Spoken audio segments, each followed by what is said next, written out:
All right, this is the May 14th, 2024 open public meeting of the Needham Library Board of Trustees being held via hybrid format allowing remote attendance.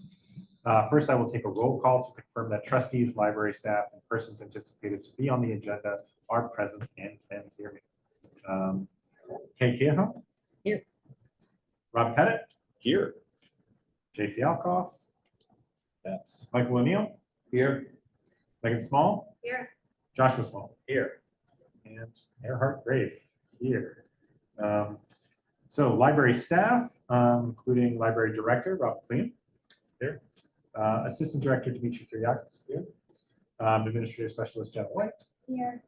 Program specialist, Gail and Bennett. Here. And recording secretary, Facebook, Chris Lee will be here hopefully later. I don't believe we have any other attendees. No public is here. This meeting is being recorded. If there is a problem that prevents the completion of this meeting, we will reconvene at 7 p.m. on June 11th, 2024. I hereby call this meeting of the Needham Board of Library Trustees to order at 7:02 p.m. A reminder, citizens are welcome to speak with us for 3 minutes each, not to exceed a total of 10 minutes. Citizens are encouraged to inform the library director in advance of their intention to speak. Those who provide advance notice will be called upon first. While the board will take public comments under advisement, there may be no opportunity for discussion or debate during this portion of the meeting. Seeing no public here, they do need to be in attendance to speak. We move on to the minutes. So, well, actually, no, we don't move on to the minutes quite yet. First, we note happily that we have our new director, Rob Klein, here representing the library director. We're delighted to have Rob join us as director. He joins us from the Weymouth Public Library, where he was previously director, but also formerly trustee and chair of the trustees at one point in time. And I've been really excited to see Rob multiple times in the past several weeks at so many public meetings. One of the things that I remember when I first started here on the Board of Trustees was talking about how much we wanted the library to really serve the community and think about the relationships that we were building between the library and the rest of the town. And I've really been excited to see how you've jumped into that and been building those relationships. So welcome. And excited to have you here. Thank you. So moving on to the minutes. I request a motion to approve the minutes of the April 10th, 2024 meeting. To discuss. I have one. Can I get a motion? Oh, I need a motion, right? Okay, So move. Motion. Can I get a second? Second. Second. Okay. Rob moves. Kay seconds the motion. Thanks for joining us. Michael is relieved.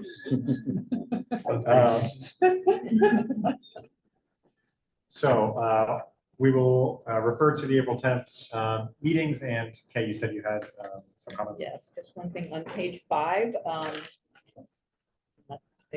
Number 15, election of new chair, etc.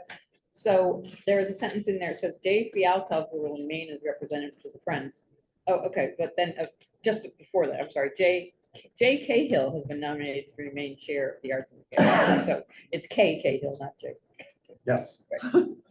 Sorry, that's spell check. Yeah. Sorry. Sorry, Kay. No, yeah. Which I one was understand. that? Number 15 on page 5. Oh, let's see. Similarly, on that page, I saw under number 13, Friends of the Library, there was the second sentence. However, it should be noted that used eclipse glasses are being collected for shipment. I didn't quite understand. No, I the haven't way noted those were about that. related to- We could to remove each the other. however. I don't think those were opposed. Those sentences. Yeah, were maybe opposed. just get rid of her, however. Yeah. Okay.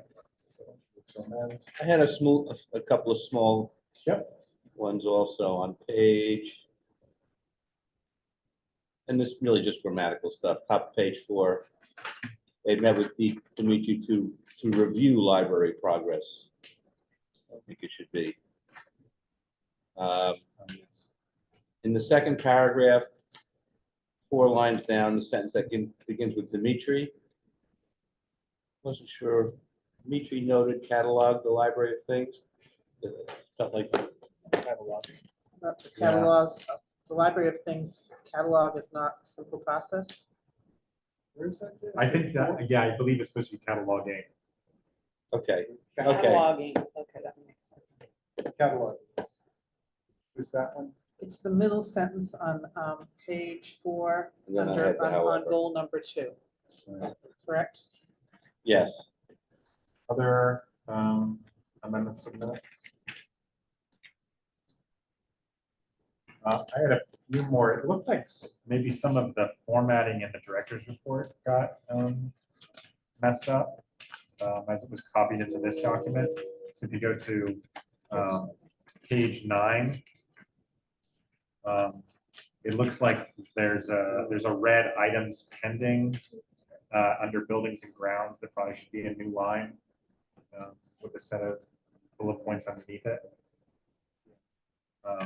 And then I noticed there were, from here on, all of the tab indents on the bullet points seem to have all been pushed flush left in the next several sections. Financial reports, new business, old business. Seemed like all of those bullet points and their tab indents needed to be restored.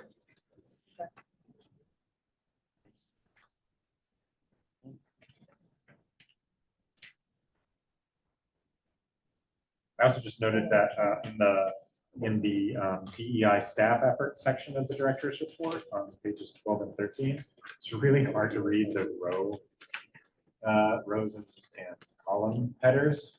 And I was wondering if we could reformat that as maybe a separate document in landscape or something going forward, if that's going to be an issue in terms of reading those headers. Yeah.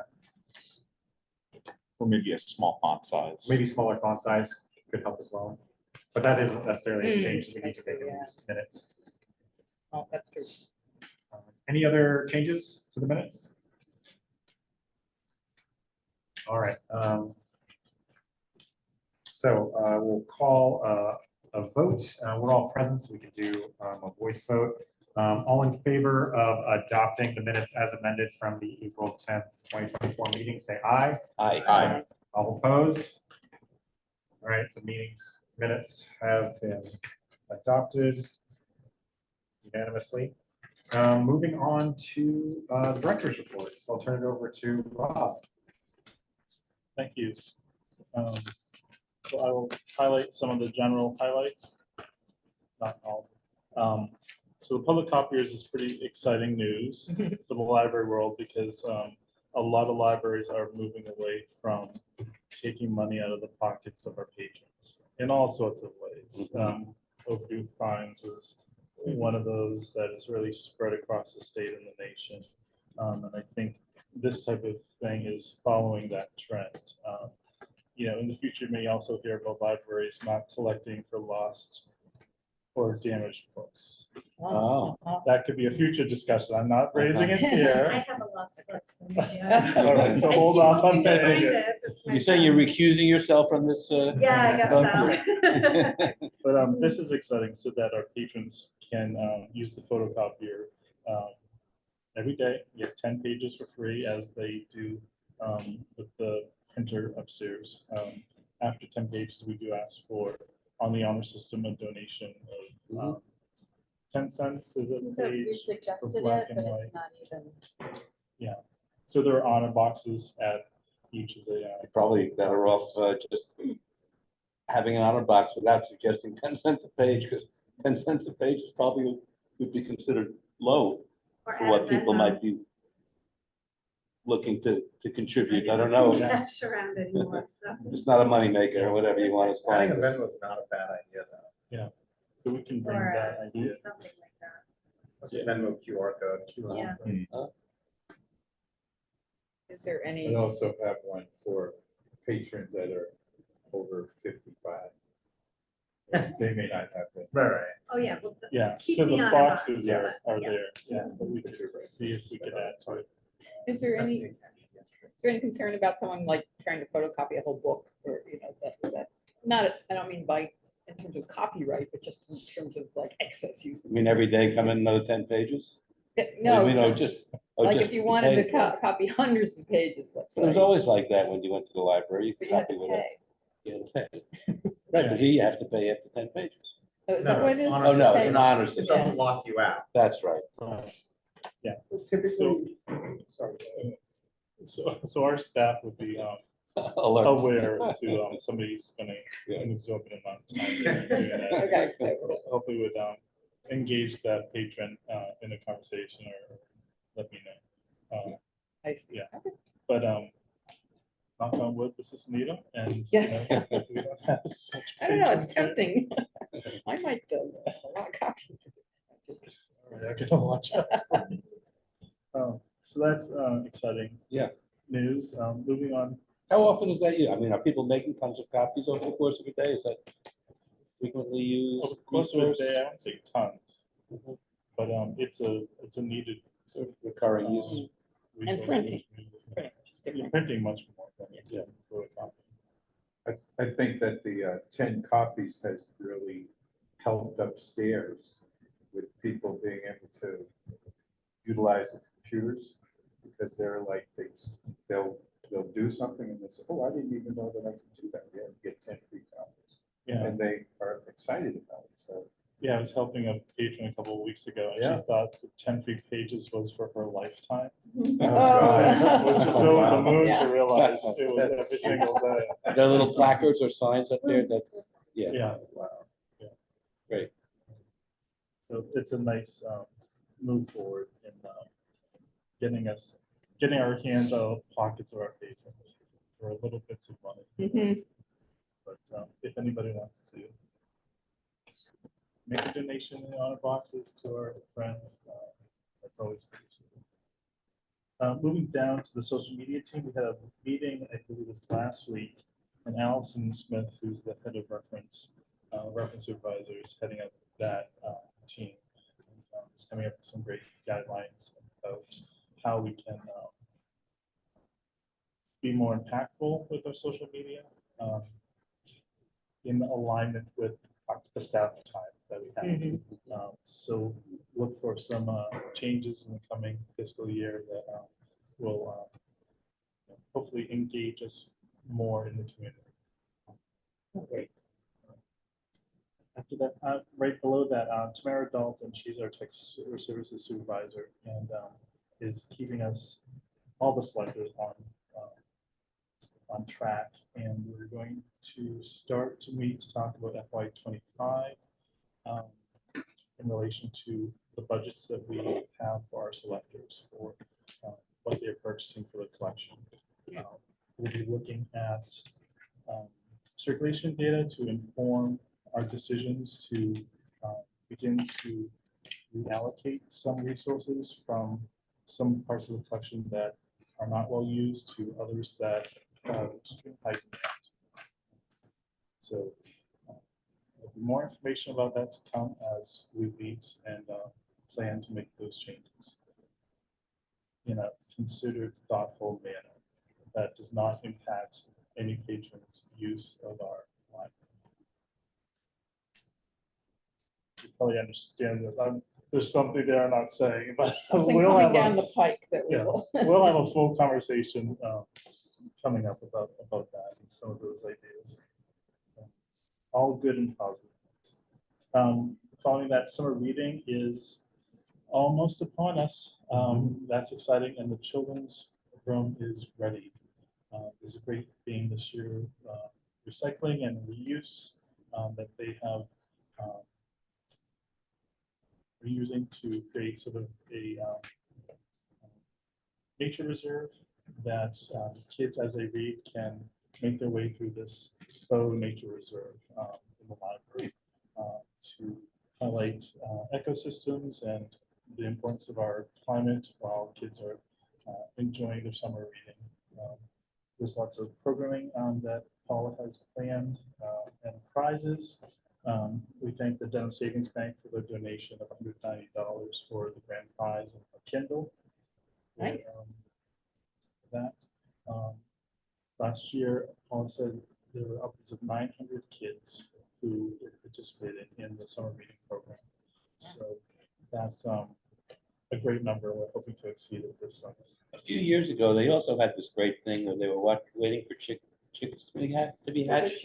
Yes. And they had a live, you know, that would be, Chicken. at some point, if that could be repeated, that's what that Happening would. right now. It is. Today. 5 chickens hatched Oh. today. I was unaware of that, okay. Starting at 11 They have this a.m. live stream? Yes. Yeah, Oh, I maybe missed put it. on the Timely revamped social media. I missed it. Find out about it. Log on to.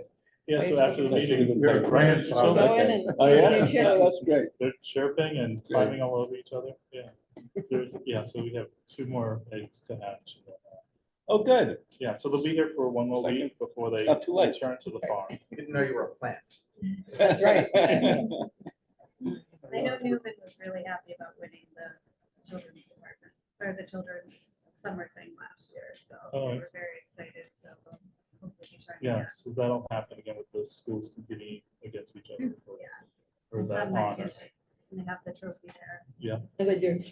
Yeah, so next month, Paul will be taking that trophy back Ah, for the summer. Moving on, Danielle's been doing a lot of work with technology, thank God, past month.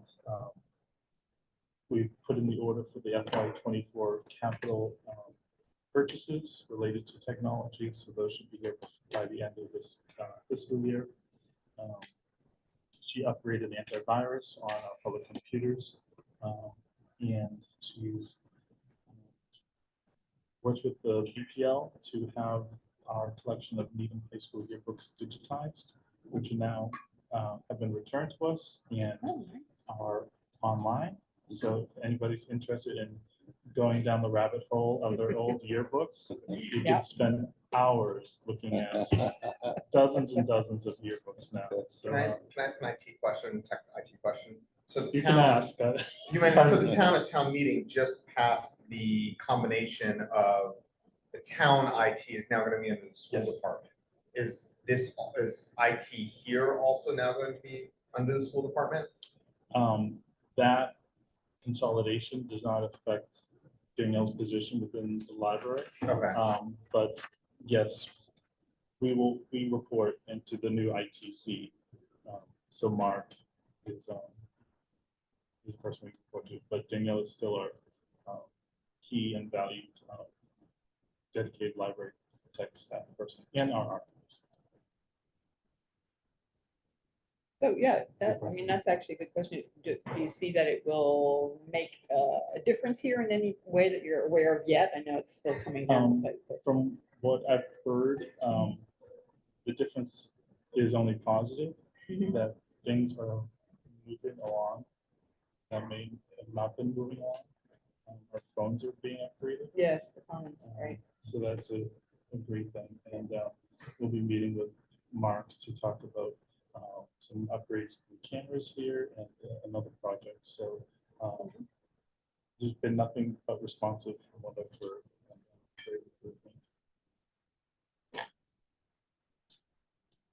I don't know anything about the other- past. The so other I just- aspect of it is that historically for projects that Danielle didn't have the hours to dedicate to, we would have to hire a consultant for a chunk of time. And that was not really that predictable. Things that were within Danielle's scope of knowledge, but out of her time range. She just didn't have 20 hours in a week to dedicate to something. One of the things that was discussed that Mark was confident that the school's IT team would be able to step in and provide those services for another Needham department, essentially for free because we're part of the town. Right. So we'll no longer have to go out and get a consultant when we do a server migration.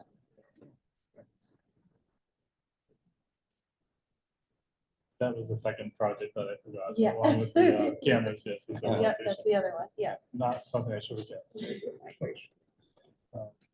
Moving on to the next highlight in my general highlights, chickens hatching. Okay, I missed it. Okay. We just talked about, so please in the next week, please drop in, if not tonight, to the children's room to see these crazy chicks climbing all over each other on the eggs and chirping. And tomorrow they'll be moved into a cage with bedding and food, and they won't be squished in the incubator, as you might see them tonight. But yes, this did happen last year and was a huge Yeah. success. And there's a live camera on our website, so Right. people from around the world can experience the wonder of chickens hatching. After a week, they will return to the farm from where they came from and live their life. You don't want to know what happens next. More eggs. More of it. More. Let's hope.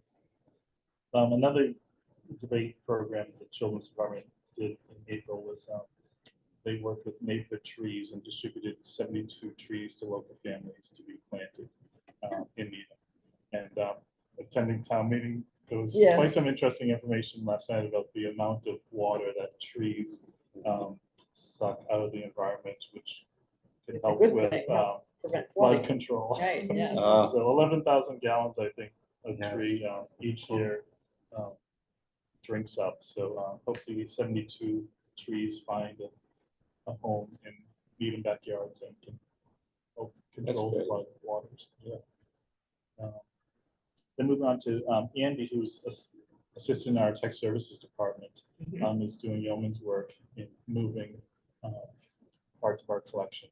So this work, the initial shifting in nonfiction was completed, and you may have seen all those empty shelving units upstairs. So they're beginning to be filled now as Andy is moving the world languages collection and the biography collection from the young adult area to those empty, and with enough space for great displays. It looks very inviting. It's wonderful that Tamara and her team have put the world languages collection front and center. It's a high visibility area, and it will attract a lot of attention. So when he's almost done moving that and emptying those shelving units, the YA, which will free up Erin to expand the YA collection from its cramped quarters now. In addition, YA nonfiction is interfiled with adult nonfiction. So they managed to run a report, and we'll be pulling the YA nonfiction out of the adult nonfiction and putting it over to the YA collection. So that collection will be whole and together. Yeah, and this is all kind of temporary, because hopefully 14, 15 months from now, we're moving it all out in order Yes. for the construction of the Right. first phase. Is that when the construction would start? Is that? Summer I of remember. Yeah. 25 Yeah. was the timeline. There may be some adjustments, but Yeah, because now that we have, Summer makes the most sense. now that we have the capital, Yeah. for fiscal year 25, we can work on getting the bid in and then do the design study through the fall of fiscal 25, which will hopefully set us up to then add the construction In the request summer. to the fiscal year 26 Yeah. town meeting. Yeah. For next, Yeah. for next May, and then hopefully that would then start shortly after that, in August or something. Yes, that's exciting. yes. So there'll be lots of weeding and shifting of collections in order to get us ready for the construction of phase 1, so that we are ready day 1 when construction is going to begin. So more on that too as we do that. But tech services already done like a lot of great work. You can see upstairs. It's neat work even if we weren't doing this phase 1, but it also is helpful in planning for that. Under personnel, Kelsey, who was a part-time circulation assistant, is now full-time, because Luann, as reported last month to the trustees, moved from her full-time circulation position to full-time position in the tech services department. So Kelsey has stepped great. in. She's a great employee, and we're excited to have her start. She started yesterday in this full-time position, which then means we have Kelsey's part-time position. So Kelsey's part-time position, along with 3 other part-time positions in the circulation department, have been posted yesterday by the HR department to be filled. So that's great news. Because we've been horribly short-staffed in the circulation department, people working long hours. So it'll be great to get these 4 part-time people on our team to help out. In addition to those 4 part-time positions, last week we posted a part-time children's reference librarian position. That will close a week from this Thursday. That's a position that came open when Jennifer Power left. Her last day was Sunday. So all of these part-time, all these positions are covered in our FY 24 and 25 budgets. And we're just moving as quickly as possible to fill them so that at least temporarily we have a full complement of library staff, even if it's just for 15 minutes. Because every day a shoe drops, like Yeah. yesterday a shoe dropped, and which is not part of the personnel report here because it happened yesterday.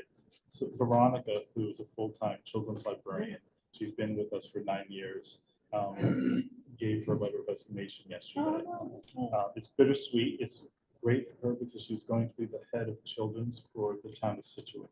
Oh, Good for wow. her. You know, Where does she CLA. live? Does she live down? She,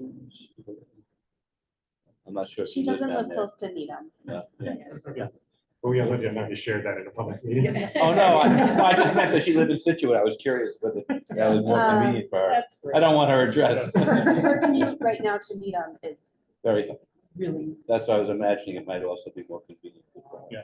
and it's a great library, great director. It was renovated in 2016 and has a really nice. fun children's department. So Nice. it's great for her in her career. It's sad for us because she's been here for so long. I wish we had some sort of cheat sheet where when you say the names, I could see the face. So I could sort of know who you're talking about from walking around. She is working tonight. If you Okay. Okay. to Yes, I go just in saw her. afterwards. Earhart and I served, she was on our trivia bee team Yeah. last year. Yeah, with last us, year, not this year. right? Yeah. So her last day will be June 3rd, Monday, June 3rd. So we're working with HR now to get that position posted as soon as possible because summertime is extremely busy in the children's department. Yeah. And that's a full-time position that's creating a lot of shifts that are not full. Right. So we're moving swiftly on that. HR partners and HR. I want to follow up with what Jay said. It's not a terrible idea to create a staff Facebook. Facebook in the traditional sense, not in the digital sense of, like staff, other faculty or other faculty. Yeah. Speaking of faculty, other trustees. And actually have those folks as part of the orientation materials for new trustees, so that when they kind of come on board, it's like, oh, wow, these are the folks that I can see around the library. I like this idea, but when I think about our turnover for the last year, it would be a lot of man hours, a lot of Jenna hours. A lot of Jenna hours. And To keep it up to date. this is a project I would like to pursue when things come. That's fine. Yeah, no, I don't think we need this. Well, it's an interesting idea. It could be part of, like, in the future, when I meet with new trustees, we could just tour the building and I could just introduce new trustees to the staff who are in the building and give you some sense of who they are and they'll have some sense of who you are. And we could have Facebook going the opposite way. We That's do, right, we do meet them You know the once. staff that you interact with, but like, Yeah. I haven't used the children's library section in years because my kids are older than that. Yeah. So. Yeah. Don't the staff already have like a name tag? We do have- Mhm. yeah. Is there a possibility to have a name tag? I guess. A picture on the name tag. No, I know. Well, When they wear in the name tag. we can Oh, see yeah, what the the- pictures on that. yeah. And I see that the Like library the staff, side the parking. website Yeah. page. Oh, it's like. Yeah, no, that's absolutely Yeah. true. Yeah, I don't want to do anything that would be Still fairly privacy violating in terms of, distributing photographs and things. But just an idea about how do we get to know the folks here. We have that, breakfast or lunch that once a Yes, year, the which is. staff, which is great. lunch or breakfast, right, that's one. And the cupcakes are a big bit too. Yeah, good, yes, thanks to everybody who contributed to the cupcakes, which was everybody. So, yes, they were quite fancy. Yes. Where were they from? Treat, Oh, those are good. yeah. they were like- Those are decorative. What's that? Yeah, they're They're- significant I cupcakes. don't know, we're Hazel's people in our family. Oh, yeah, okay. We'll try them next. Moving on, do we come back to gifts or No. do I talk about that now? I know we can go For over it. a vote? Yeah, we can go right into gifts here. I mean, we'll think about whether or not the ordering here should be moved around in the future. But let's just Talk about it and vote now. Yeah. So here's a list of gifts that the library has received since the last trustees meeting.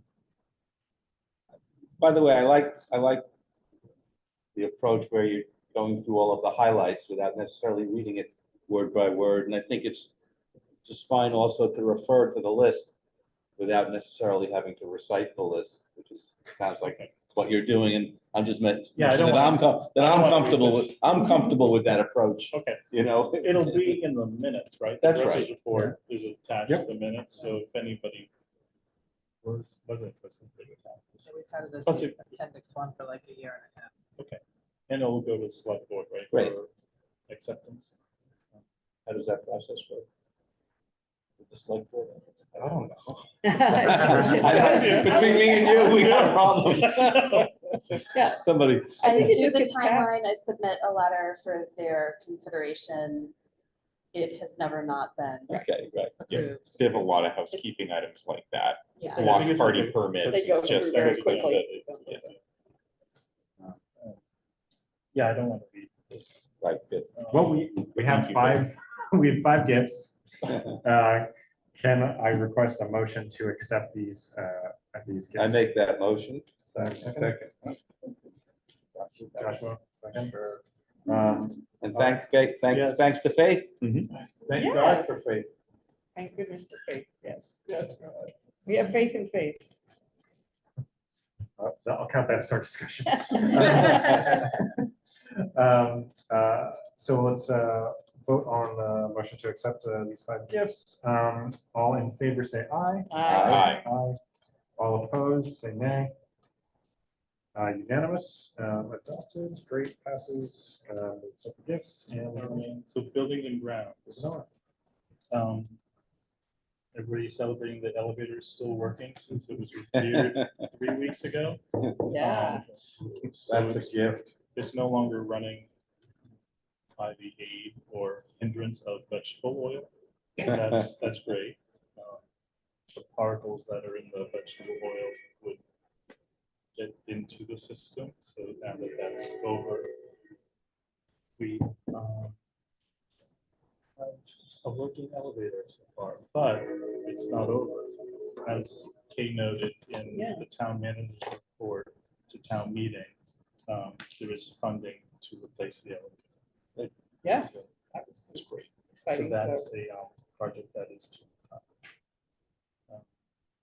Under a pending item that's not listed here, I just want to mention the chiller. We're having a new chiller. New chiller was Okay. ordered Chiller, a year chiller. ago. It took 10 months for it to be oh, built. good. It's arriving in May and will be installed in early June here. That installation will involve a crane in the Highland Street parking lot. So part of that parking lot will probably be blocked off for a period of time to be determined to everybody, so that the old chiller can be taken off of the roof and the new one to be put on. You don't want to do like what you do with the chicks, where you have a live stream of them replacing the chiller? Exciting. No, I don't want to jinx it at all. But if you have never been on the roof, it's a huge chiller up there. Oh, really? Yeah, so it's going to be a big crane that's 2 weeks, we should have more details from the PSAB, the DPW. Buildings, I think it'll be a building Buildings. project. Okay, from buildings about the definitive timeline for that project, but Now, do you have to get some kind of authorization from the church, since the church? yeah, so, Yes. so Shannon Nelligan, who's the Okay. assistant building, deputy building supervisor, will be in contact with the church to notify them, to let them know what's going on. So if nobody doesn't know, like I didn't know a few weeks ago, the front parking lot is church property and the town leases it for library use. But in the meantime, we can turn on this chiller and use this chiller as needed. So we don't need to suffer through, you know, if we had more days like this.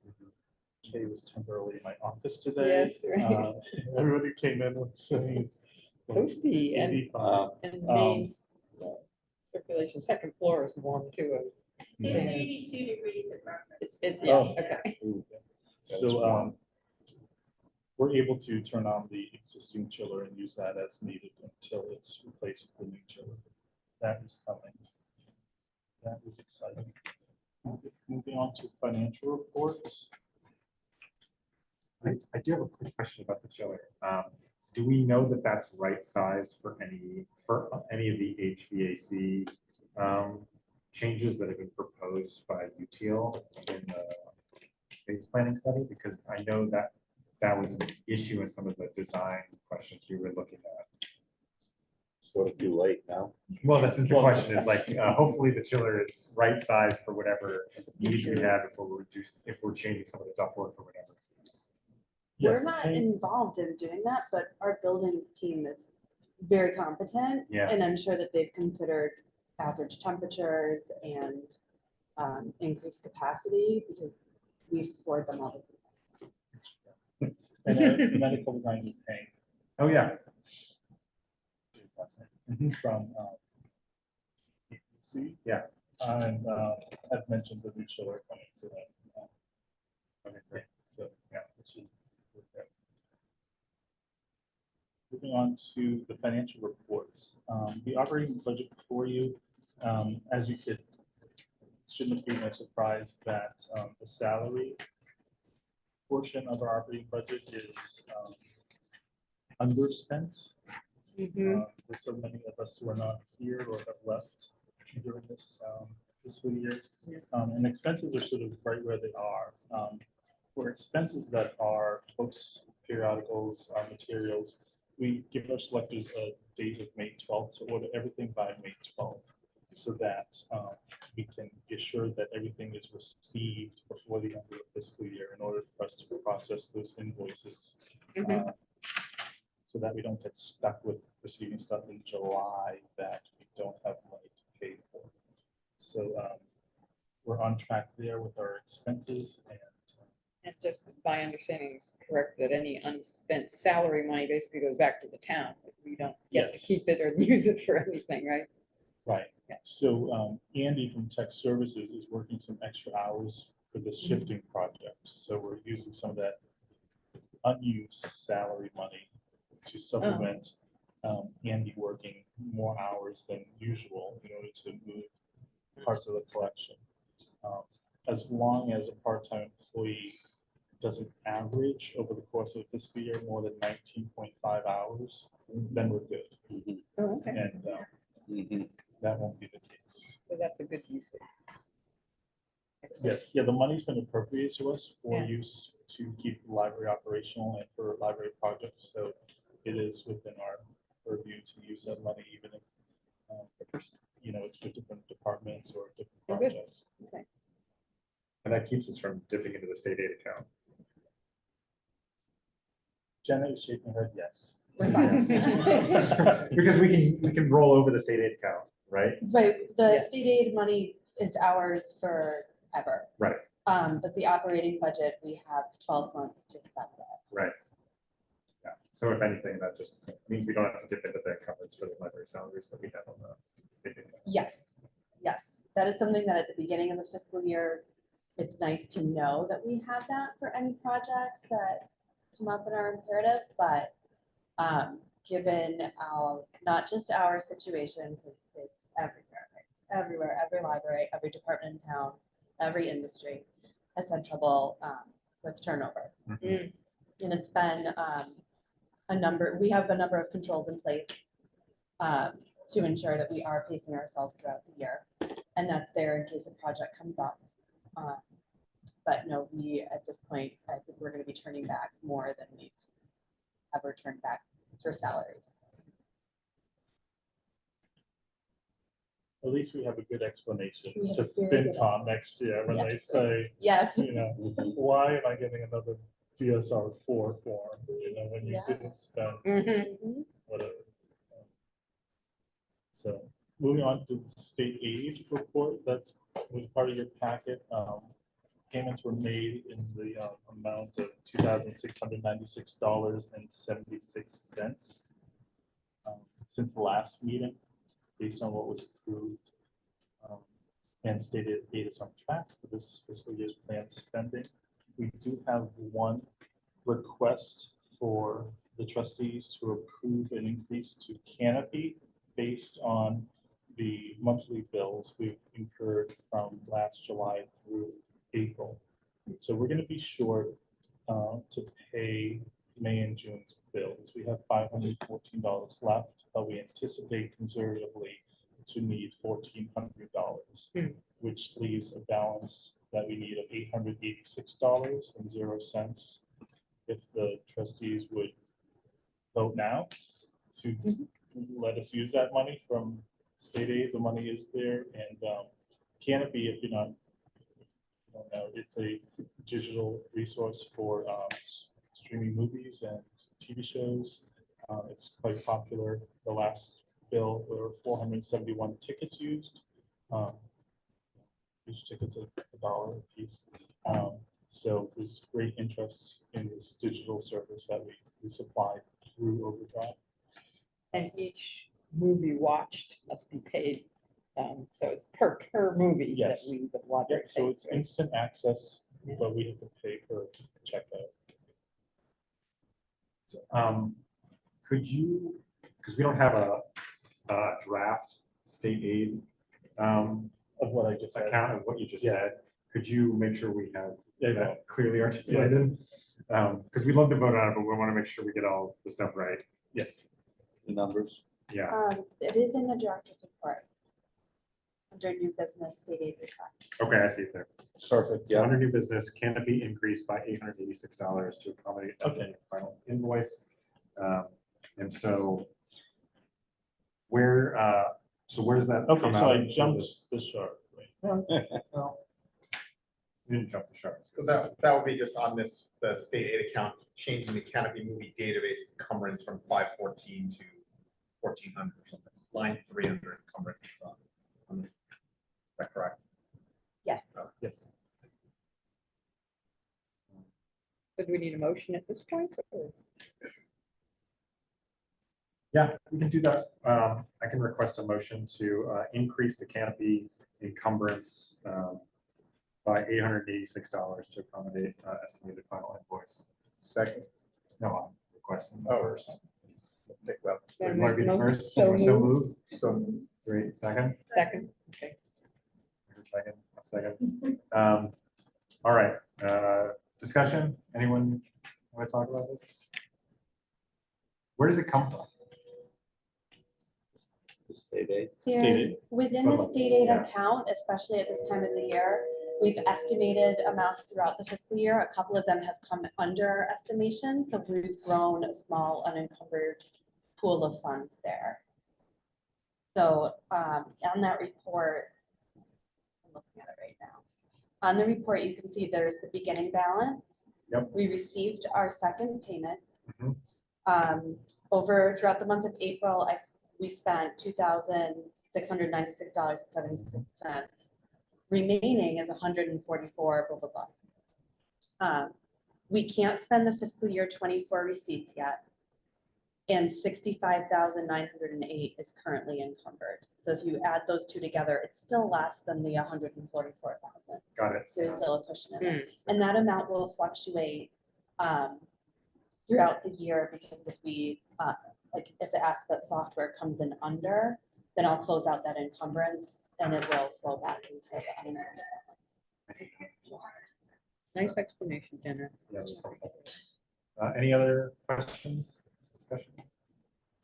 All right, voice vote on the motion to, Actually, I'm sorry. yeah, go for it. Do we expect that this number will continue to rise exponentially, linearly? Like, is this gonna be a problem in 2 years where it's eating?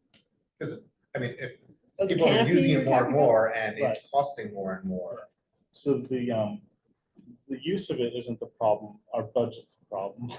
So, yes, we do anticipate that Canopy, like Hoopla and Libby, will continue to see growth that our physical collections are. So we are suggesting that in FY '25, we increase the money devoted to Canopy on state aid over what was set aside in FY '24. Yeah, This is one so where it's a hard to good problem. predict, but- Right. Yeah, so every year we increase the amount that we're allocating for it, and every year we're like, now we need even more. Mhm. A lucky problem. Like Hoopla, don't ask her. Don't bring up Hoopla. I expounded on that. Last All time. right. I read that last month, yeah. It's a wonderful thing, but you don't want to market it because it's a wonderful problem. Other questions or comments? I just had maybe a comment. Is it, if it's something that the public is so enamored to use, would it be maybe okay to ask for something just to keep that going, so that then we don't have to always have to forecast this? I hope I'm asking it right. I just want to find. Ask for like people. You mean who make charge a fee? donations, or ask for like Donations or money something. from like. Because I don't know if it just comes from, I'm just trying to find out if there's another mechanism to augment that linear kind of encumbrance. So one thing we've done traditionally, I mean, the state aid was kind of use it for non-recurring expenses, for pilot programs, for things like that. And one thing we've discussed in the past, we've moved a certain amount of, I think, overdrive expenses from that to the regular budget. Yes. And the justification for that was that the regular budget is the place for things that are recurring and predictable. So if it's a pattern, like if this is consistently above, then maybe it might be something to include or consider including in the regular budget, so that we don't have to, eat into state aid, or there's no kind of bumpiness with that. That's the sort of concern also that FinCom raises, or others have raised, where once something becomes sort of a recurring standard part of the budget, they don't think that's really what state aid is intended to cover, as compared to, so that I thought our experimental temporary Our programs. state aid policy is that it's for non-recurring. I mean, we can always revisit our policy, but currently it's Yeah. for non-recurring pilot programs and things like that. And then it does, and you're right, FinCom is always sort of questioning. They don't like us to hold back state aid money. They don't like us having a pool sitting there. We sort of like having a pool sitting there. So, there's some issue around how we spend our state aid money. So we'll be visiting these questions when we start to craft FY '26 budget requests, because Canopy, I understand, has been paid for out of state aid for a few years now. And I think it's out of the experimental phase Mhm. that Yeah. our patrons have said, this is a great service that we want. So it is appropriate for us to have a discussion about moving all or some of those costs into our operating budget. The same goes for overdrive advantage, which also comes out of state aid, but really a, annual expense. No? Yeah. Like, correct. We were able to shift a portion of the overdrive spending to the operating budget, Mhm. but shifting the entirety was out of the question with all of the other operating budget expenses. So it'll have to be a future. Digital services are, digital Yeah. collections are very expensive. So it'll be a constant push towards what we all want, which is the operating budget to cover all these costs. But it may not be within the next 1 or 2 fiscal years that we're able to accomplish that. But it is completely an appropriate operating expense. Anytime we have a live motion. Good discussion. Is there any more discussion? All right, all in favor of the increase in canopy by $886 from the state aid account? If you agree, say aye. Aye. All opposed? All right, passes unanimously. Moving on to the trust funds report, you have that before you, and there's some costs listed in the director's report for what's been charged against a couple of trust funds over the course of the past month. I just have a question. Is the McIver trust, is the McIver money a trust? I didn't see it listed here on this. I don't believe, no, it comes from, I believe it's one of the trust funds that you usually go after for this kind of thing. I'm unsure which one it is. Okay, it's not called McIver though. No. No, it's not a separate, The program is called McIver, right? But Program is the McIver source of the program. funding is Source one of the of trust funding, funds. I believe, comes out of the trust funds, because I know we always have to get approval from the trust fund commissioners to pay whichever we pay the actual bill. Okay, yeah. Thanks.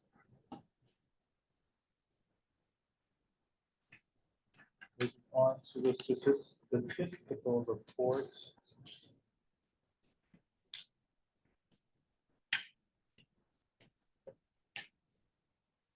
See our holdings here on the first report, and then the second report shows our circulation figures for March 2024 in comparison to February 2024, and also the circulation in comparison to March 2024.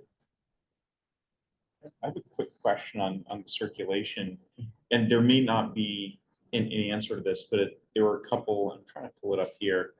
As you noted, some of the items for electronic or downloadable items were up significantly, including up for the fiscal year.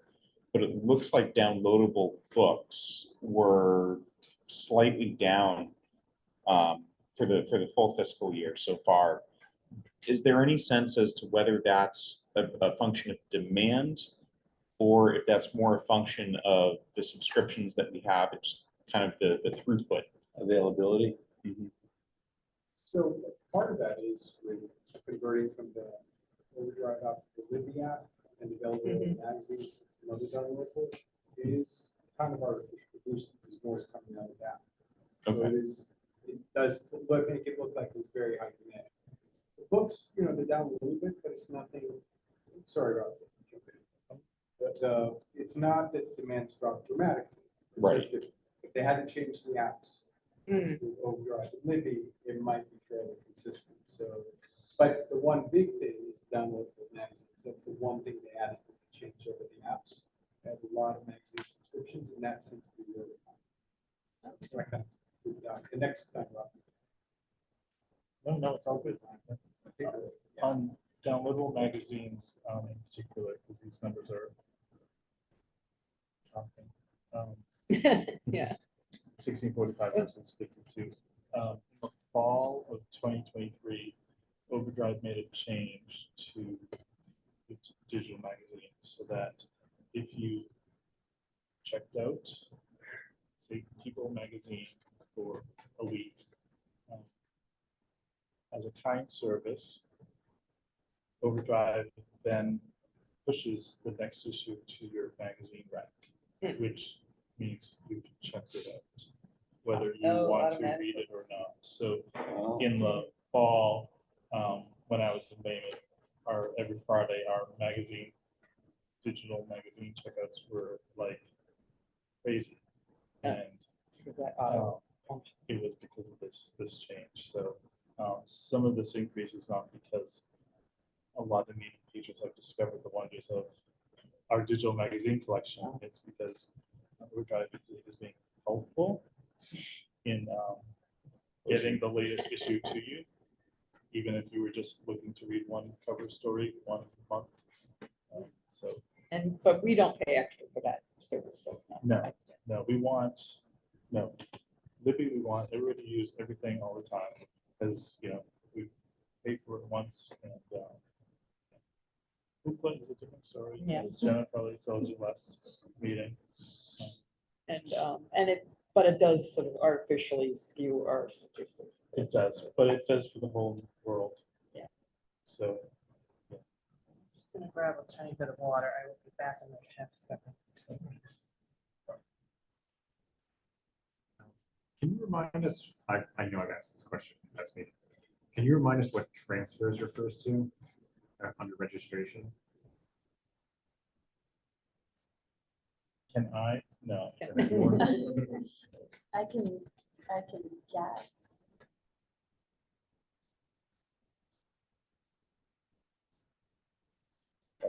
Find out for you. That's because I'm just confused, because my first thought was people transferring their membership to our, No. Is it an interlibrary type loan issue? Interlibrary loan books we send out. Isn't That, that out of town lending? because there's an out-of-town There's lending out of town lending and then there's the under transfer. circulation. It may be items that are coming to Needham from Minuteman libraries. So incoming items? We We'll get check. on average about 20 crates a day, Yeah. and we are sending out about that many to returns and holds. We'll find out. and We're sending out that clarify. many from like our own collection, or those are ones that are returned here and go back Return out? here plus our holds that we have pulled for other libraries. And Do we know- what we're sending out is things for holds for other patrons, or things that have been returned here by our patrons going back to the owning That's both. libraries.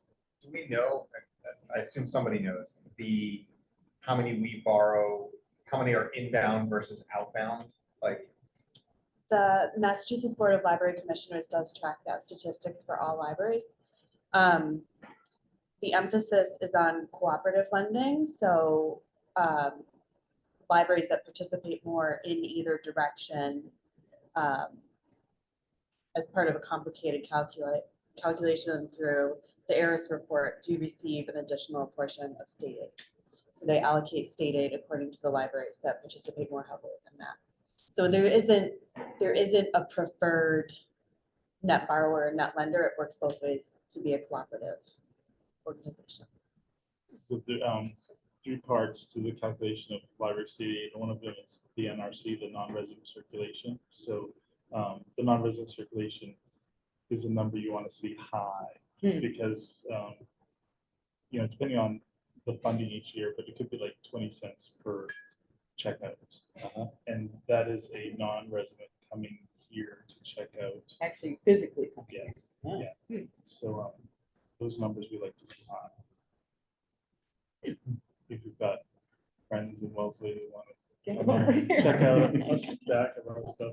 Okay, I can tell you, it's one of the reasons why the reference department each night runs what we call the hold list, so that we can fill from our own collection the requests that our patrons have put in during the day, so that they're not going to one of the library to fill. So we're doing our bit to keep stuff home. I'll find out and we can clarify that in this chart. Great, you have maybe another. I had another question, which was under community rooms and programs, library programs attendance. If you look at the change month to month, Right. we had an enormous increase. Oh, art and blue. I think I figured that it was probably There the you marquee go. event. And when we were hosting hosting New Because there were Year's 6 meeting, we people. would have a 6 people. significant bump in December too. Yes. All right, I just wanted to confirm my suspicions about that. Once a month, yeah. You were right. And they are accurate numbers because we take what comes in and out the door from our. Right.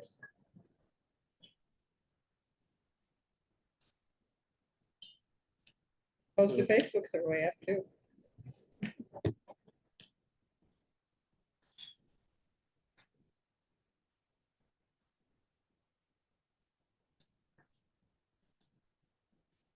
And website hits dropped.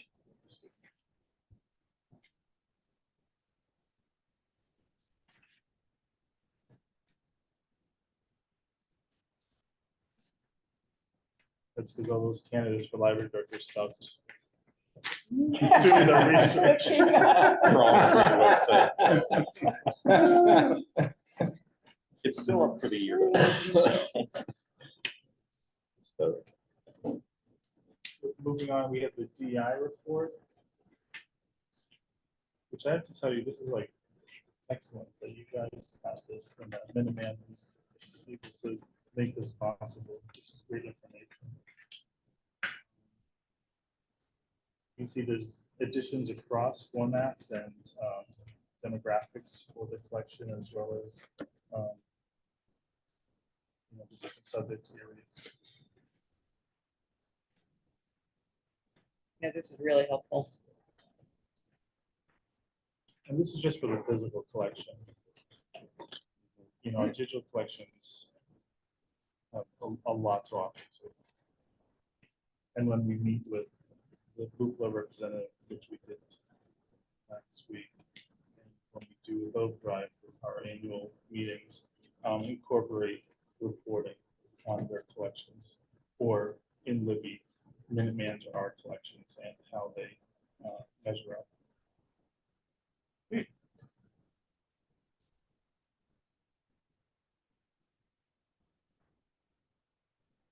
So we were talking about integrating the DEI report into the director's report. It's still kind of listed under old business here, but one of the things that Rob and I and Dimitri talked about as we were coming up with this agenda was the idea that since we passed the equity and inclusion resolution update several years ago, this has been sitting in old business. It probably made sense to just make it part of the director's report more formally, since mostly it was reporting on programming that we had done that fit within this description.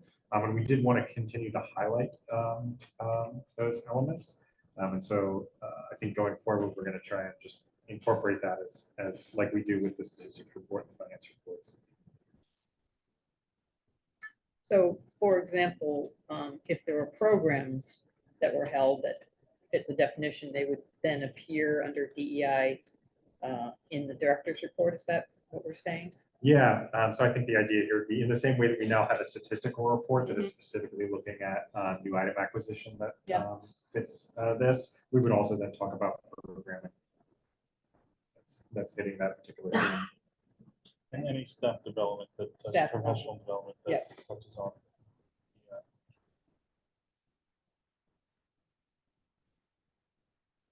Moving on to the new materials report or the new items summary report. So this compares April 2020, well, not compares, but it includes information from March 24 and April 24. As we get ready for the first phase of the interior renovation of the library, we're doing a lot of shifting of collections. We've started already to plan that, and part of that is going to include weeding, judicial but needed weeding. So over the course of the next year, you may see withdrawn figures that may be higher than what you've seen recently, and that's not a bad thing. It's a good thing. We have finite space and we have to get ready for the first phase. So there's a lot of dominoes that are going to be falling as we shift collections and make room and say goodbye to items that are no longer earning their keep. Where do they go? They go either to the Friends or to the dumpster. The Friends have a look at it and then decide which ones they're gonna. Yeah, or our technical services department is book is damaged. Yeah, yeah. Really damaged. So right now, it looks like the new materials exceed the withdrawn materials, but are you saying we're gonna start to see that shift to withdrawn will? You may from now to now. Yeah. Now, you may. Yeah, and it may be certain parts of the collection where we're shifting and we're consolidating and making room for things. But we need to catch up with some of the. Yeah, I see adult spoken CDs look like a lot withdrawn. So those are audiobooks. CDs, these are CDs, Yeah. which are sort of a relic.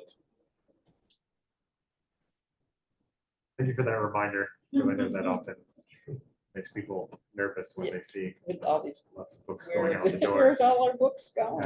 But it's important to remember that reading is part of a healthy garden. It's hard for people, it's hard for libraries.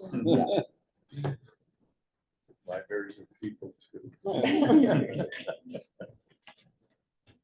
And I just, as some of you know, I always hope that we retain, as we said, the canon, the great books, the award winners, the Pulitzer Prize winners.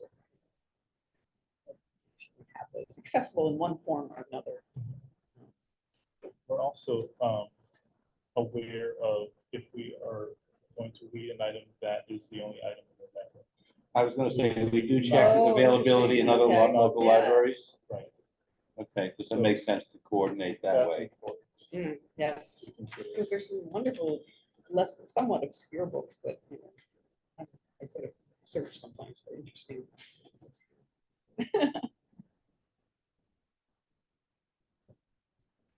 That's the end. Yeah. Great, so let's move on to new business. So we've already done the state aid spending request vote. And that tees us up to discuss the strategic plan goals 3 and 4 review that Kay and Rob led. You want to go over that for us? Should we split that up, do Okay. one goal each, or? Sure, you wanna start with the first one and I'll three, or which, either way is fine with me. Yeah, I can do 3, you do 4, or vice Okay. versa. Yep. Okay. So we had circulated this rather shortly before this meeting, but I'll kind of go through item by item. And thanks to Dimitri and Rob for sending all the information in the progress column for this, and for meeting with Kay, and thanks to Kay for compiling a whole lot of this. So goal 3 is to offer a user experience catered to the specific wants and needs of the needed community. There are a number of objectives within that goal. The first objective was to improve service, space, outreach, and resources for emerging adults, teens and tweens. There were a few different priority items that were identified for fiscal year 24 within that objective. The first was to ensure that all schools have at least one yearly visit by a public librarian. To that end, Aaron visited Pollard Middle School and the high school, but has not yet visited High Rock School. Additionally, the Volunteers' first meeting was on Thursday, January 4th, and they've met as a group every month, once a month since then, from February through May. And really our only kind of notes and reflections on that was that that's excellent progress, and hope to see it continue for FY25. The next action item was to redesign the physical space dedicated to teens to encourage socializing and study, and to add designated tech, STEM, gaming, and silent study spaces. So of course, there's a lot in progress for this right now. As reported by Rob, on the first night of town meeting, the town meeting members unanimously passed Article 25, which included the $47,000 to replace computers, monitors, and gaming systems, and also $454,000 for the design of the first phase, expanding the space for teens and tweens of the interior renovation. And our notes and comments for this were to continue to participate and monitor the design process to ensure that it balances the needs of teens and tweens, as well as all patrons and staff at large. And also just noted that the design should enhance the overall visual appeal of the second floor and enhance the art gallery experience. Rob. May I jump in? Absolutely. Just to let the trustees know that I've met with Hank twice. The first time after we met, we did a walkthrough of the teen space with Erin, the teen librarian, and got some great input from her about her needs as a librarian and her thoughts about what the teens need. So that was great. Our second meeting was a virtual meeting with the principal Brett from UTO, the architect. So in early June, the new contract will be signed with them after 20 days after town meeting expire, where the funding could be challenged for that. So after that contract is signed in early June, we'll be working with UTL. And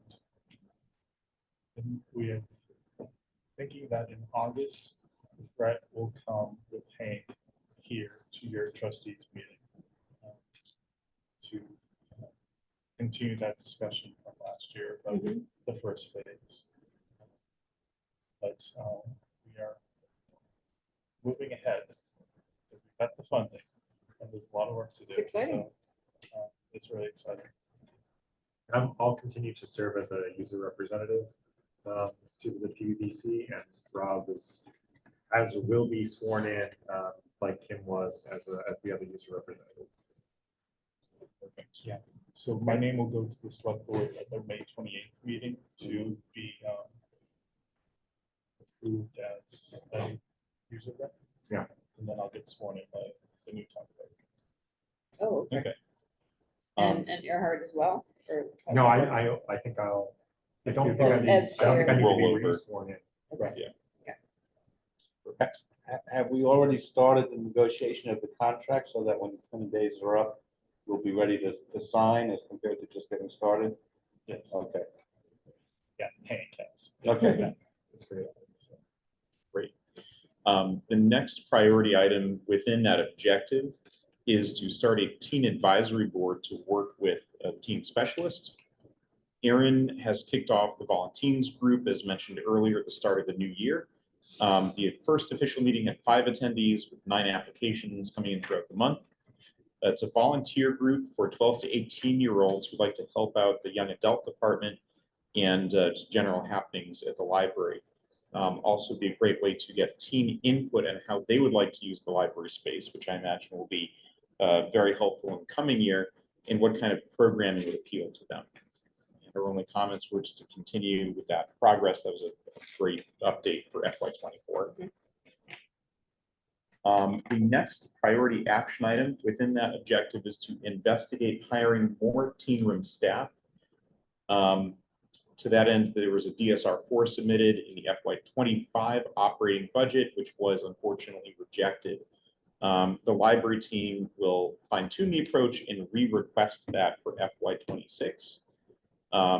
So, we would just, again, our thoughts were to just continue that progress and to develop the data so that when we go back and request it for FY26, the more data we can have to support that, the better the chances of getting it, hopefully.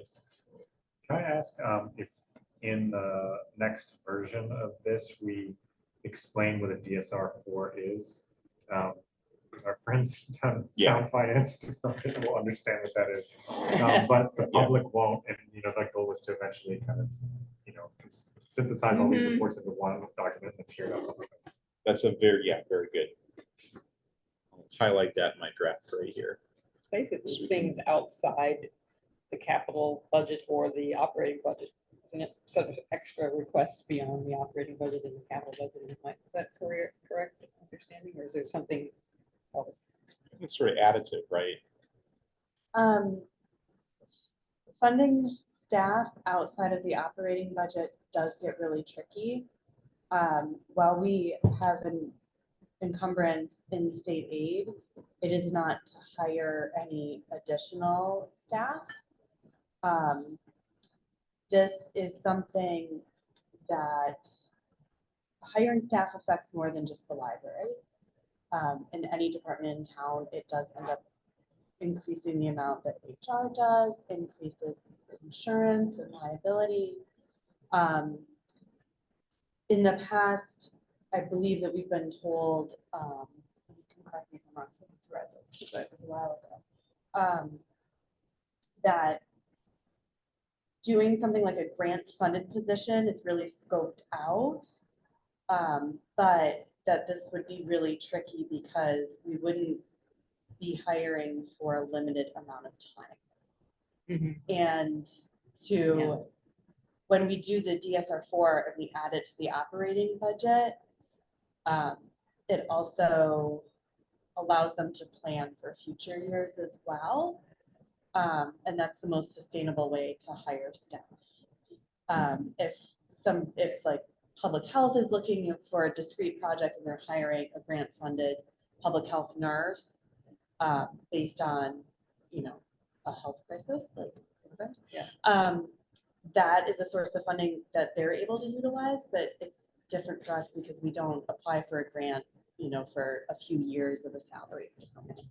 Has there ever been a study at the town or otherwise of what would, like a staffing study of what would be an appropriate number of staff?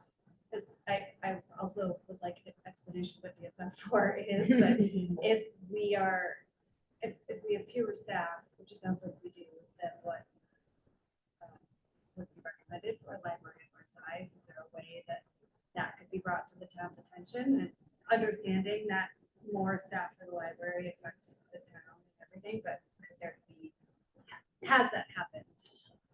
So I'd say just for this bullet, a DSR4 is a specific form within the town that what we're saying is like we're adding a service. So a DSR4 is adding the service of getting another employee. Okay.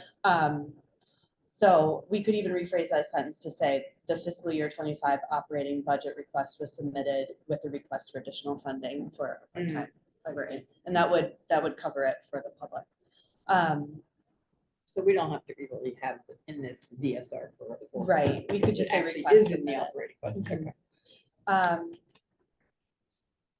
A lot of municipalities that I think, Rob, you know a lot more about what the other libraries in the area are doing, how they're staffing based on their population. Yeah. Yeah. So luckily, the MBLC torches public libraries every summer to give them all sorts of data.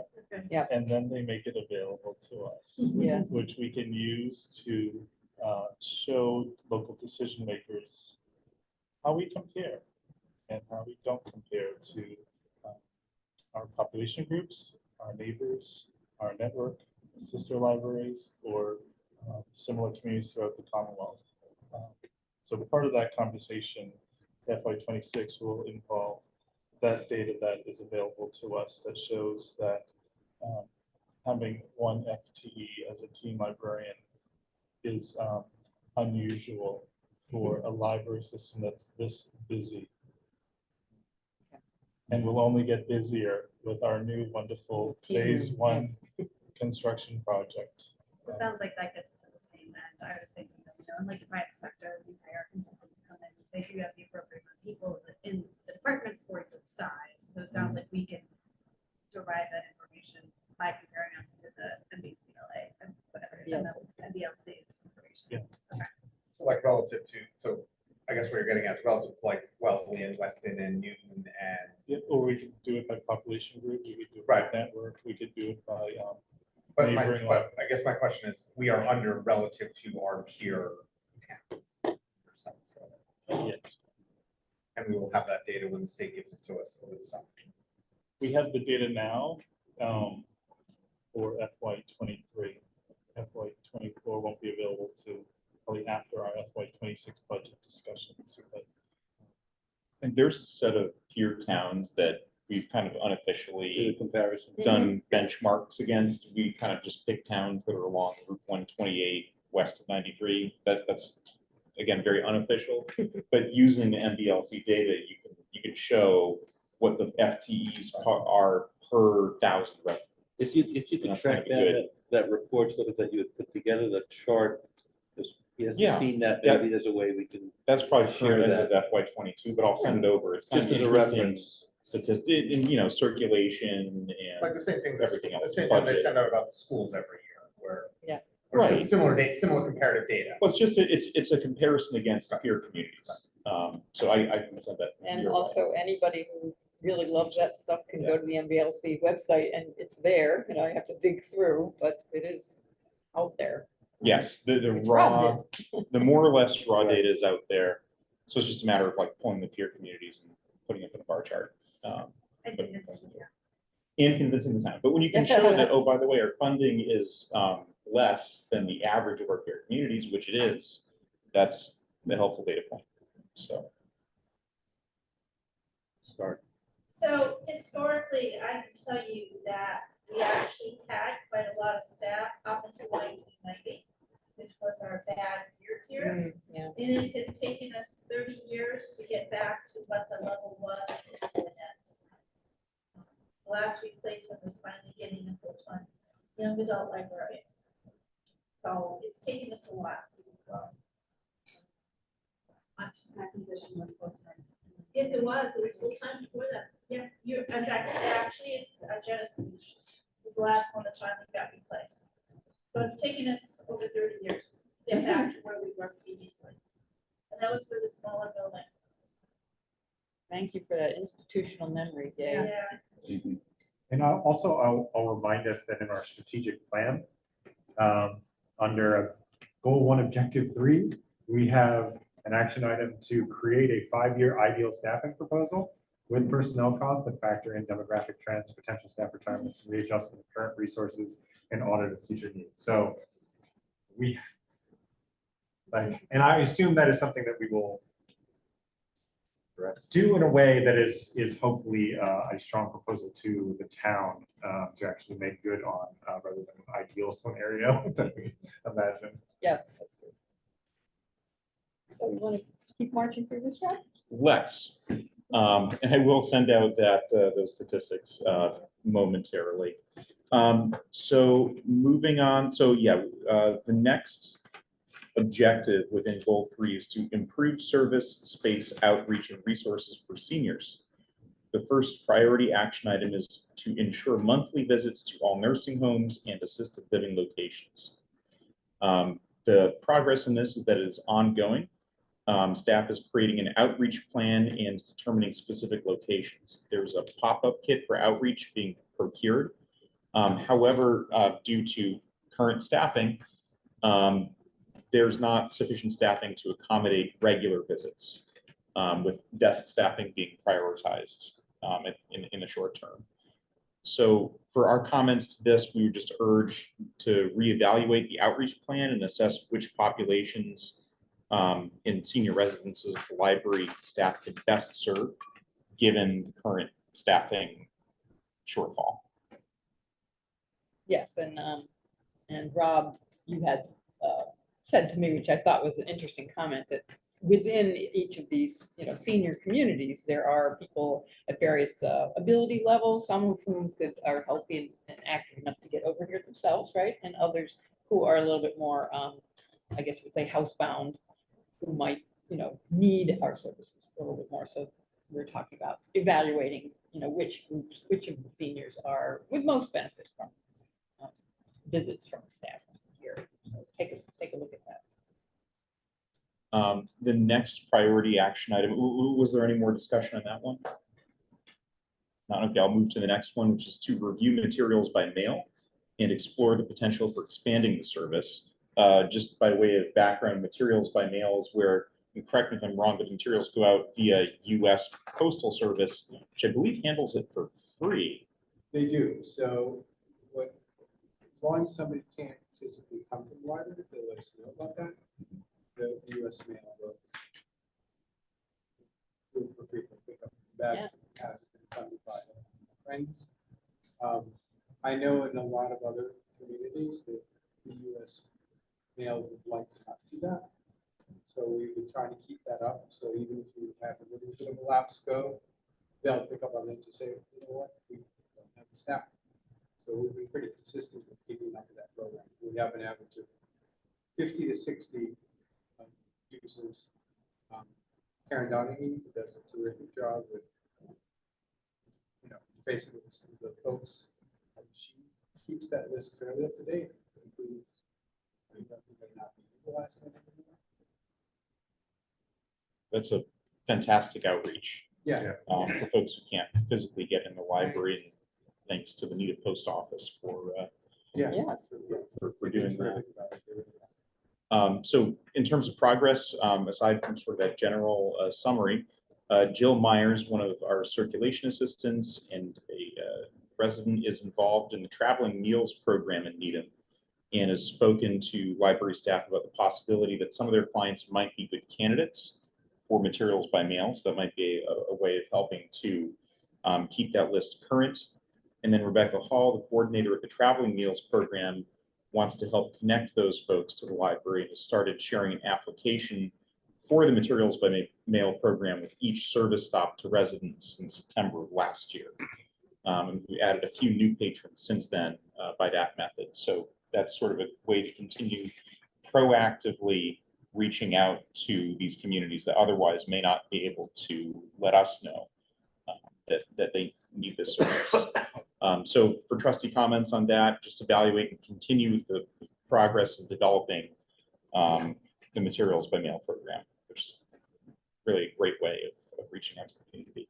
Are we utilizing the senior center here in Needham?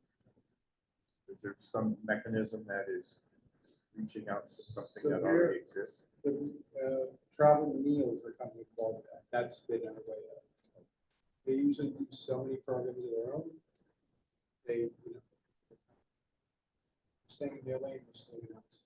Okay. I got the memo. And the last priority action item for the seniors objective is to investigate the potential for intergenerational programming. The progress report in that is that is ongoing depending on staffing levels. Again, with the priority being to staff public service desks, and our comment on that priority action item was just to seek out opportunities to develop that type of programming in other interactions. So nothing specific on this, but you know, as priority items, would be great to continue that and look for ways to implement that as staffing allows. The next objective within goal number 3 is to invest in the 24/7 and mobile library concepts. So the first pair of priority action items are kind of put together because they're related.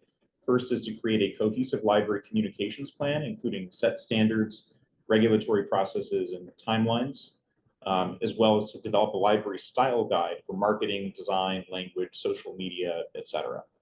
For progress towards those action items, on both points, the library communication plan and style guide have been implemented or are being implemented. The social media team had a meeting with and Allison is drafting a rough schedule, as I believe Rob mentioned earlier, of who's going to be posting when as a guideline to kind of keep a regular cadence of social media updates. And common theme with these progress updates, a lot of that is dependent on staffing levels. Again, priority being to staff the public desks. For trustee comments and thoughts on that, we had to continue the progress on the overall communications plan and the implementation of that style guide, which is always important for messaging and any sort of public content. The next priority action item under that objective is to update the monthly statistics report to more easily translate into ERIS and thus easier to publish as an annual report with infographics. That is an ongoing task, and now with Robin board, we'll be able to work on that in the next few months. And I would love to create some more charts. Once we can sync that data up with the annual data, it'd be interesting to see kind of intra-month or intra-year patterns.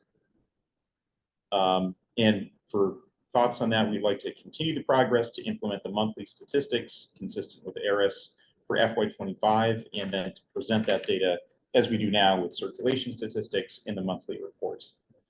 The final action item under that objective is to analyze options and install a 24-hour smart locker in material vending machines outside the library and other locations potentially, like train stations and the public pool.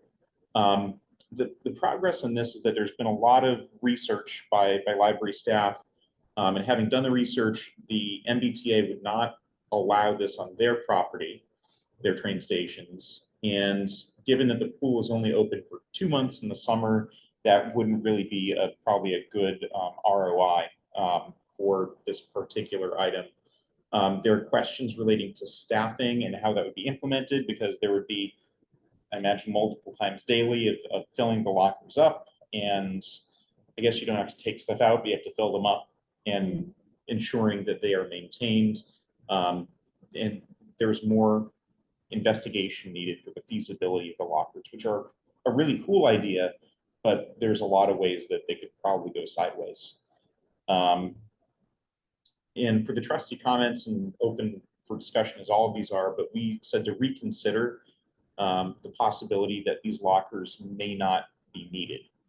I think the justification for them originally was, this is great because for folks who are working late or can't get here at 9 in the morning to pick up materials, you can go before hours, after hours, get your materials. It's a way to kind of extend the library's hours without staffing it up additionally. But just from the research that we've been hearing, it's, they're expensive, maintenance can be an issue, vandalism can be an issue, and just the staffing to fill them up can be problematic. Sounds like a good question to bring up as we determine our fiscal year 25 priorities. Also, if I'm reading this correctly, in the state aid, there's a $35,000 encumbrance for that. And that seems like if it's not going to go forward, that money should be reallocated somehow. Once a new encumbrance is identified and we've disposed of this, with state aid, it's kind of good to have things while they're still, it's good to encumber. While they're still being discussed. And then if it's sort of definitively let go, that's just in the past. I mean, that makes total sense. But then we would then unencumber it. I think we can. And re-encumber. Right. Something It else. should be as considered as opposed to unencumbering as we speak. Yes. But certainly if something else came up, I think given the relative priorities, we could unencumber and then re-encumber for the new program. And I don't remember, did anybody ask for that in any of our surveys? Have any of Needham residents said they wanted this, or was this just something that came up? This was, so within the objective of invest in 24/7 and mobile library concepts, this was one of the potential ideas of how we might fulfill that objective, right? And so we were looking to see, like, because I think, I can't remember if this also was the bookmobile objective, but might have been, and that wasn't a priority one because we determined but there were other things that we said we weren't going to be doing. But there's not like a large group of Needhamites. No, there was not a survey response. I think we became aware that other libraries were adopting the trend. And then subsequently, I think we started to become aware that they might be regretting it because of the difficulties they were having with it. It's like solar. Yeah. And this was a year ago, right? When Yeah. we had kind of decided that that might be a way we want to go. And you were so careful with the language too. It says analyze options, not. Yes. So. Right. And We don't want to that's what create we're doing. We're mandates analyzing before them. we Just do our analyze diligence. this option. And then just one note for the social media, I'm sure it's on their radar, but just to include Instagram in addition to Facebook. There's a lot of local accounts that share things that are happening at libraries, like Community Kangaroo and Fun Things to Do with Kids. And I often see library events shared on there, and they share front pages. And I think I've shared Needham's posts too. So I think it might have been before you joined, but we do subscribe to. We are on our second or third social media management software. Yeah. So we do that where we have all of our social media accounts, and we have the plan includes everything. It was Hootsuite. Yeah. Yes. Yeah. And is TikTok in our quiver of arrows at this point? Because I understand from a lot of people that TikTok's getting very, very dominant. Yep. 30-year-old son gets his news all from TikTok now. As compared to Facebook, for example. Yeah, right. So I don't know if we could I'm not potentially sure look that at, we have a TikTok account. Yeah. might be something to Um, consider. It That's takes a what- lot, It takes a lot more work. It takes That's a lot like, more It does it. it's, Yeah. that's like Reading doing that. dances and. Yeah, it's- Okay. some of the other Dancing issues library? too are with the parent company. The type of software that gets installed on devices. You end up giving a lot of permissions to TikTok's parent Okay. company. Yeah. I mean, I'm aware of the whole political. And that's a little dicey issues for us around with TikTok. Yeah. personal devices for library accounts, like to use our own devices to it, but on the flip side, to ask the town to provide a device that then gives full access to TikTok's parent company. Yep. I think Danielle could go to technical. explanations Yes. as to why. We're not. Always keep an eye out for the next big thing. Yes, Whatever, that's exactly what we're doing. whatever the youths are Yes. developing right now. The cool- volunteers can tell you what Yeah, are the coming. youths. Exactly. So the last objective here, under goal 3, is to strengthen the library's branding and marketing. This kind of overlaps with one of the prior objectives. There's no specific action item for this. Have been on hold for the new director, as this will need to be a collaboration with the town, since they are themselves developing a new branding campaign, which I haven't heard about, but would love to see what they end up with. Yeah, I'd like to know more about that. I haven't heard anything about, is it related to the library of town branding campaign or just The the town. town itself? There's developing Logos. branding for the town, but then a lot of the departments are gonna keep, get how they integrate that. But we're not all gonna be forced to use the same logo. The town seal is changing and that's kicking off an entire, like if they have to change the town seal, they're gonna look at the branding for everything that the seal goes on.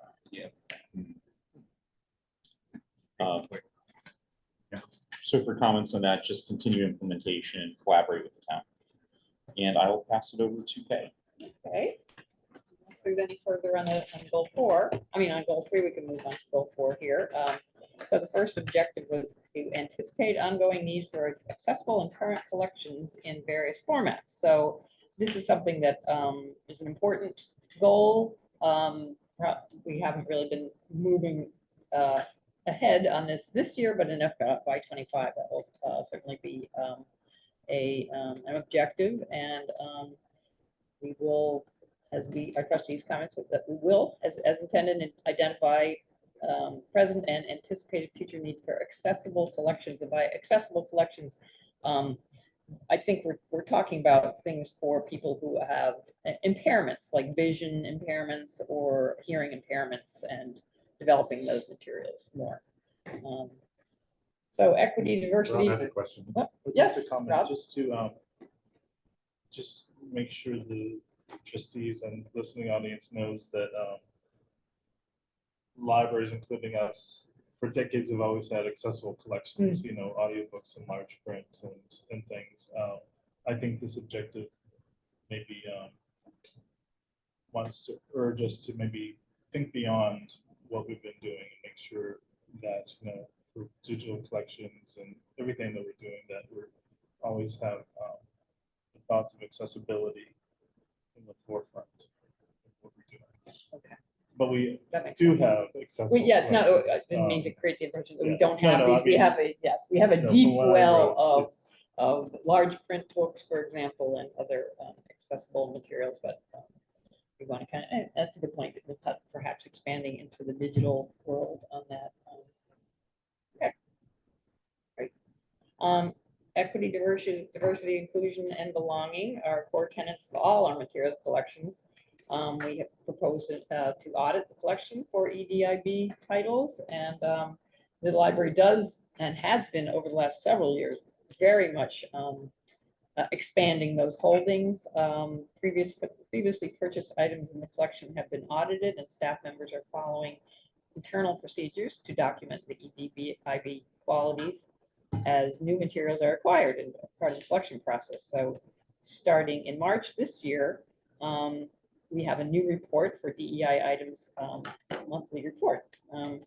And the trustees' comments are that we know we've been making great progress on this, and we will continue to do that. Oh, and Tamara has been working with Jeremy for MLN to figure out ways to easily compile the DEI information that's been added to our records each month. Jeremy was configured a new report. MLN is Minuteman? Um, What is MLN? Minuteman Library Network. Yeah, that's our main library network. Yes, Jeremy was configured a new report showcasing the DEI table near the end of March director's report. And thank you for Dimitri for providing that information to us, right? I think that came from Dimitri. Rob, Can I jump in again? Yes, Rob, yep. I just, as an outsider, soon to be an insider, I just want to applaud Needham that this collaboration between trustees and library administration on this issue is not as common as one would hope. But this is significant and really great. Like I could see this being like a panel at a library conference. Yeah.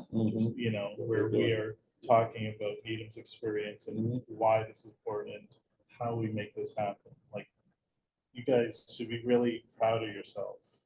If every library was, you know, the trustees with library administration this involved, I think would be a much better overall. This has been over several years a really great collaboration between the trustees and the staff. Staff has been incredibly responsive to building all sorts of great displays and increasing our materials, and so it's and having a whole variety of programs as well. So it's been a really comprehensive collaboration that's worked very well. So thank you for mentioning that. And then we move on to the development of English language learning collection in children's room. This is something that because down the line, not that far down the line, we are talking about phase 2 of the space renovation involving the children's room, those two things need to be coordinated. And so we will continue to look towards building our English language learning collections and programming as we move into FY25. And lastly, we have our world language collections, consolidate and refocus world language collections, emphasizing Needham patrons. So that's actually another area where I think we've done great work. We've expanded our world language collection. We have many more books in different languages than we ever used to.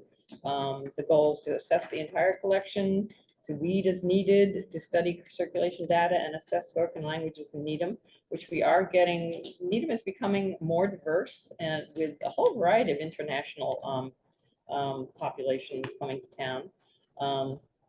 And we would take advantage of remote collections available in the Minuteman network. So, so once again, what's happening, you know, the phase 1 of construction upstairs, already Rob has, and the staff have moved the world language collection to back into the stacks to begin to prepare for the construction, which might begin in FY26.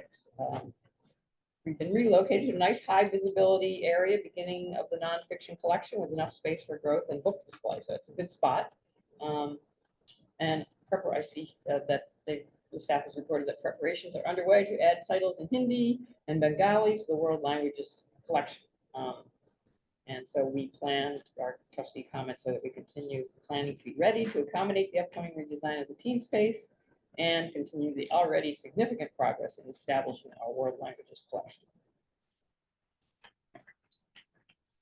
And that's goal 4. Thank you, Rob McKay, for that report. As we know, we're doing these in phases of 2 goals each, so we'll have 5 and 6. Michael and I will be next to report at the June meeting. So we'll jump into that with Rob and Dimitri and kind of start collecting that information, providing a draft report for you all ahead of that meeting.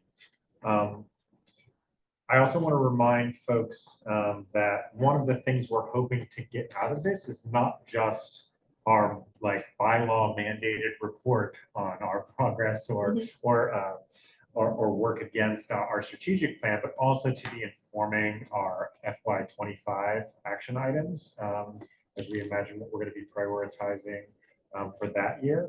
And this was something that Rob brought up. Would be good to start kind of imagining what that process might look like as we head into trying to get something to, be approved by the trustees as our action plan by July. Do you want to say a bit about how you're imagining this, Rob? An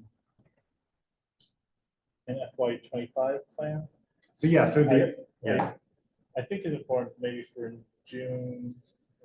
I don't know, at some point, I think it would be important for the trustees to talk about what you've done for FY24 and what worked, what didn't work, and see what our plan should be for FY25. One thing I mentioned to Kay when we met earlier today was the timeline for discussing goals when 3 or 4 months of the fiscal year haven't come and gone, so and whether that works for trustees and or library administration to sort of give a scorecard on objectives when there's 3 or 4 months left. Yeah.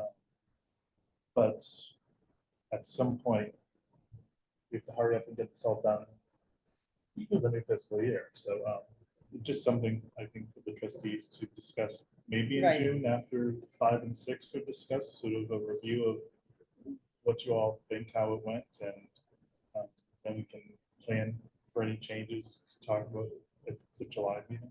Right, we might have an agenda item to discuss the timing of, did this work? Do we want to adjust the timing of this process or Right. for next year? By way of background, for this year's, so we have these priority action items, which I think was kind of helpful because, we have the strategic plan with goals and objectives, and then this very long list of potential action items, many of which are potential, right? Bookmobile is a bit of a moonshot, but there are items that are, much more immediate, much more high priority. And I think that we can discuss it in June as well, but I think it kind of worked out well to pick out those priority items. And there are quite a few of them, as we've seen in these reviews, to really be able to focus and measure those in a given year. And I wonder if, the priority items for next fiscal year might be some combination of, those ones that we still think remain high priorities and were not addressed in this fiscal year, and some new ones that might be addressed in the next fiscal year that were not priority action items this year. That's one way to approach it. At the end of the day, though, it'll be some subset of the much larger menu of action items that we've prepared in the strategic plan. I think you raise a really good point. And I think we should include that as part of our discussion in June. I think one of the things we have to think about is how do we prepare for that conversation ahead of setting those priority action items, because we can't do a full report justice, I think. At the same meeting that we also are trying to have a discussion with the library director and the library staff about what those priority action items should be for the coming year. So there has to be some sort of preparation that we do that will mean that we're preparing things before the end of that year is done, and items might be done. But maybe there's a way that we could also amend any of these as draft reports That's a good idea. right before we kind of compile the final report and have that published in July. That might be the way to go. Because it's almost like we're in a kind of like catch up. Just trying to get our footing. Rob is just coming in. Right. In all fairness, just to, put this out there, have some kind of document that really is going to support the mission, but also is tangible, realistic and fair. you have other things you want to say about that? Yes. Great. Always. That's funny. Yeah.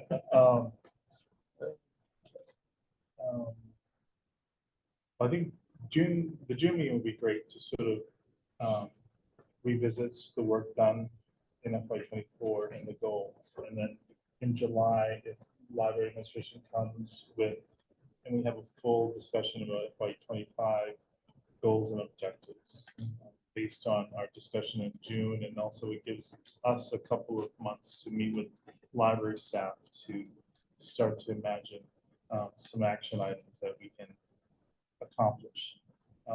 It's always great to have low-hanging fruit to be successful, but to have some reaches, to really try to test ourselves, to really do some good work or great work.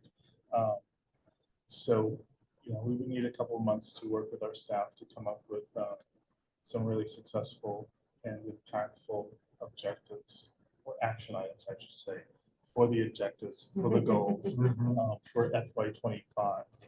But that's something that we can work on now in preparation for a full discussion in July. But June may be a great time after 5 and 6 are reported out on to revisit 1 through 6, but also the process and any adjustments that trustees may want to make. I agree. And it's also, I think, will be helpful for us as we try and compile this report to understand how it is going to be most useful, both to the public as well as to this process.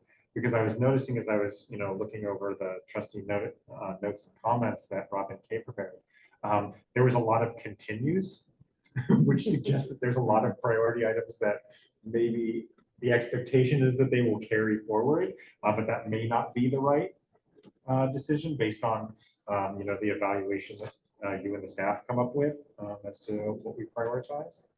Right. And if I may, Yeah, Mr. Chair, I'm sort of thinking some of the action items as sort of like going to our library state aid to start out something, to fund something that's experimental or new. And once we realize it works for us and we're good at it, it becomes part of our daily life and maybe doesn't need to become a continuing action item for the rest of the fiscal years under the strategic plan. So it's not that we forget about something, but we got it covered. right. And it's just part of our work life and it gives us a chance to, have some new action items. I like that. I think under the auspices of the state aid, it's kind of like a safety net. That might be a real strategic train of thought to kind of build on.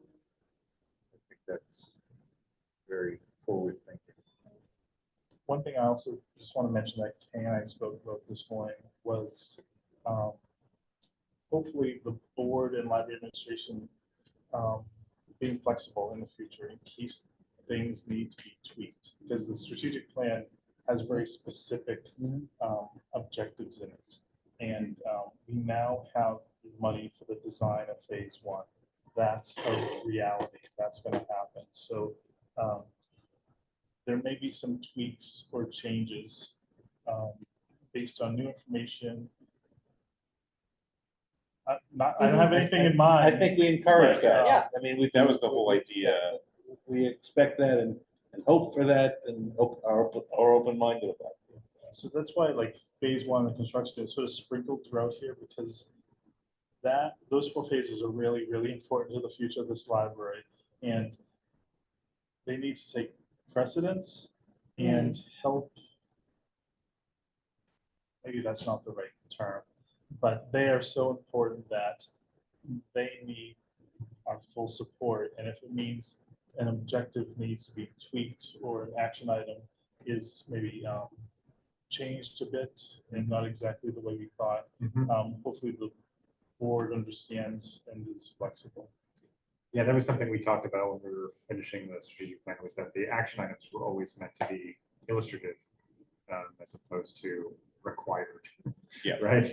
As well as we did discuss the fact that we did have anticipated having a new director come on board, and that our new director would want Absolutely. input and Right. flexibility and put your own ideas forth in, that this was created before you arrived. So we understand that, you may have some thinking and ideas and you're already, what you just said about the design renovations coming up will play a prominent role. So, that's what we expect you to kind of put your stamp on and make changes and new ideas. It'll be our library staff stamp. Yes, Not not just- you, right, not yeah, just you, but the yeah. whole staff, right, yes. We have a way for accounting of those changes and priorities, like a status flag or something, not whether a living document or what, because we're talking about changing priorities, potentially elevating and, wrong word, but, a way of keeping track of that we, public staff, whomever can follow along with, other than checking the minutes or our reports. Will that not come up when we identify what the priority action items are going to be for the But coming as year? Rob just illustrated, for something that has become part of everyday life, is there a way that we're gonna note that that's either completed or? Well, this is where I think, thank you for bringing that up, because I think this is where we need to imagine what is the final version of the Yeah. report. Right. Because if we can frame the report in a way that talks about, how these were the things that were emphasized in the last year, and not that we're expecting all of these things to just continue on for 5 years. Yeah. But that maybe they were started and they're being kind of incorporated into day-to-day business.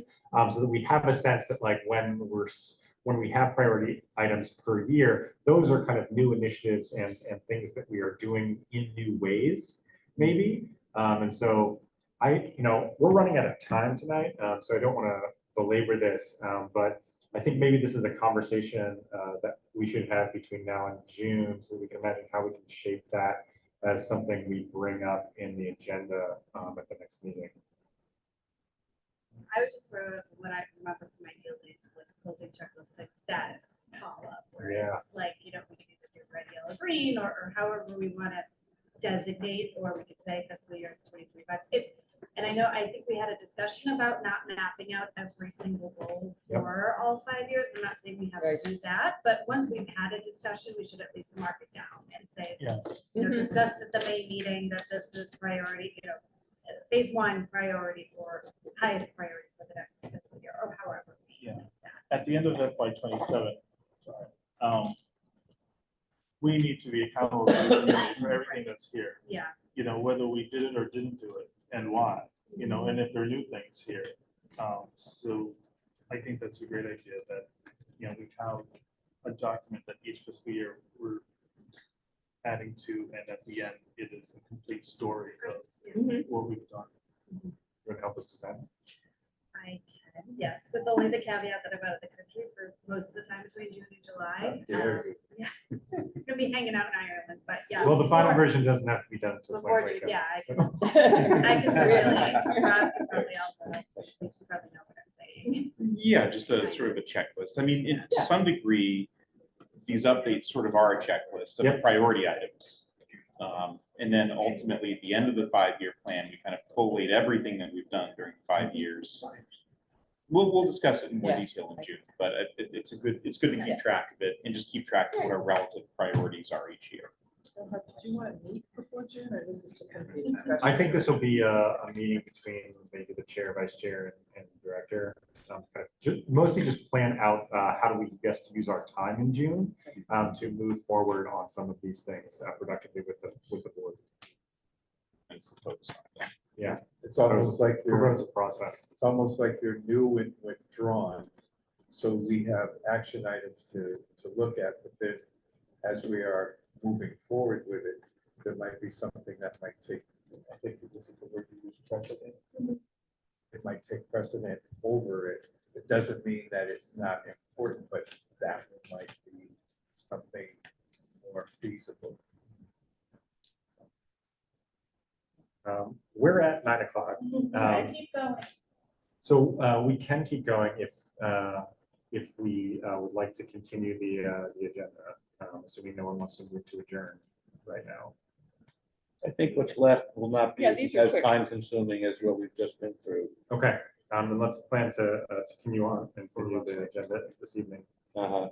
Um, So we will, we'll continue talking about strategic plan discussion in fiscal year 24 and 25. We'll move that to old business for next, into June. Library Art and Exhibits Committee report.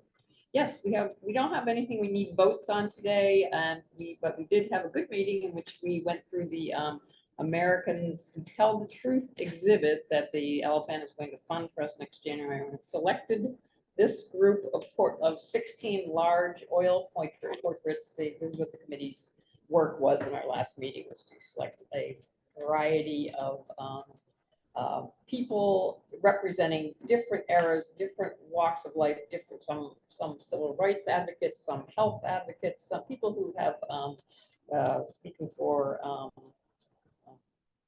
people with disabilities, so that we tried to get a wide swath of these beautiful oil portraits. And Great.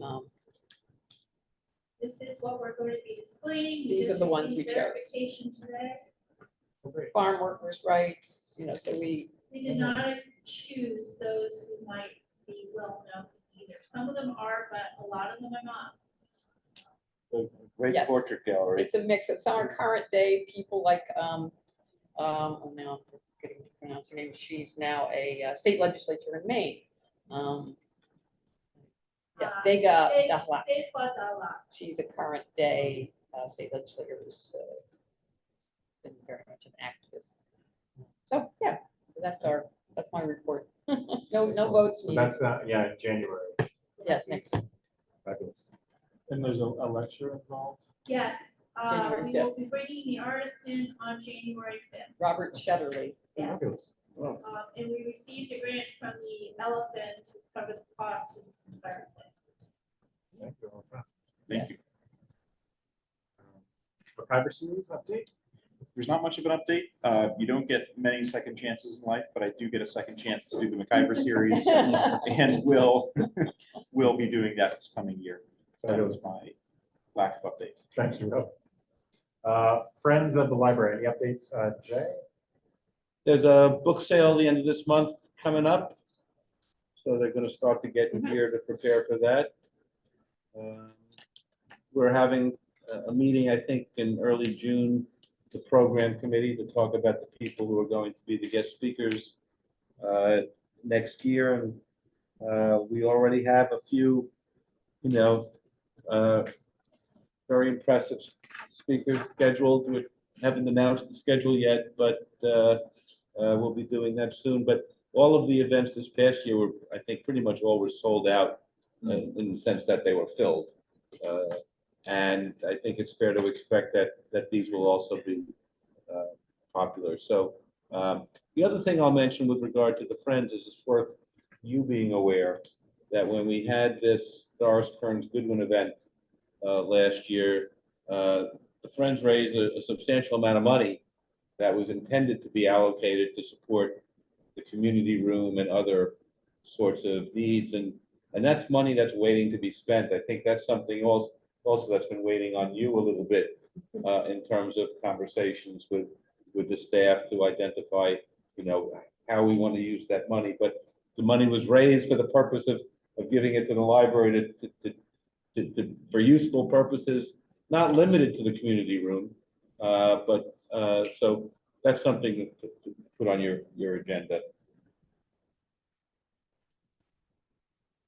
And I suppose I would add also, the foundation, the Friends like the foundation are always open-minded. If you have particular requests, for things that are, important and desired and not otherwise funded, that's an ongoing list that should be made. And I'm not sure quite how we determine whether the library or the Friends or both will be asked to cover it, but that's a list that you should be thinking. You should have one sort of list going on for the sorts of things to maybe ask the Friends and the foundation to support, because that's what they're there for. Thank you, Jay. Library Foundation of Needham. that we had a trustee at the most recent meeting, did we? I did the past year, and Right. so we did not designate somebody new. You were at the meeting, any updates to you remember?